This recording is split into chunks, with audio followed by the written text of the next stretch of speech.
Love, sacrifice, suffering, those are three pillars, elements we in our lives should try to embrace. I believe that they're interdependent on one another, reliant upon each other. No matter in which order these three elements are placed, bring the same result. Seeds by themselves are worthless, they're lifeless. Only when a seed is destroyed by burying it into the ground has it achieved its purpose, and then when it rises to life, does it bear fruit. Selfishness is a man's false love for himself, and it ends in destroying him.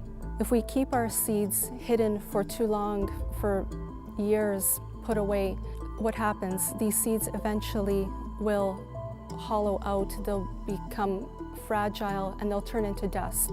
So the sooner we start to plant these seeds, the better it will be for us. And these seeds are seeds that we're planting for Christ, to gather in as many souls as we can through our interactions in our lives to the kingdom of heaven. After planting seeds in the ground, what remains of a seed?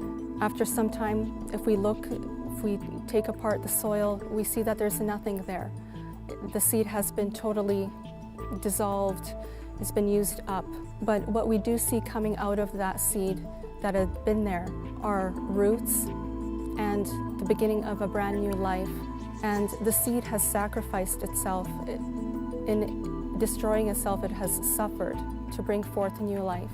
As that seed, the new plant that is growing, begins to grow, the stalk, the stem, grows in this environment. We hope in a healthy environment where it can flourish, this plant. On this stalk that needs to be quite strong, it needs to uphold stems, leaves, flowers, and eventually the fruit. The environment is a very important element in bringing up this seed. But also the roots of the seed are an important element that we should be looking at, because roots need to go deep into ground to be nourished, the plant that will be surviving, sometimes in very harsh environments. I think this environment is the interaction in the community, family, children, spouses, and even strangers. They're like the wind and the rain. They come and they go. We have good days and we have bad days. When it comes to bearing the fruit of this plant, they are our gifts to God. So at the end of our lives, we hope that we've had a successful life in interacting with other people and being able to love, sacrifice, suffer, to bring in as many souls to Jesus into the kingdom. The seed dying is us accepting our crosses, accepting suffering, being joyful that we can share with Christ's suffering. If I could take a quote here from Blessed Angela Foligno.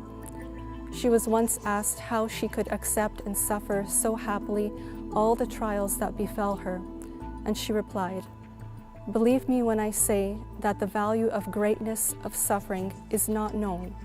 If we understood it well, we would try our utmost to steal from one another the occasions of suffering." And I think that's a great mystery that we have in front of us, that saints, that people, theologians have tried to figure out why has God put suffering on this earth and has people suffer, the young, the innocent. It's a mystery that I think that we'll only know once we meet with God and we can ask Him that question.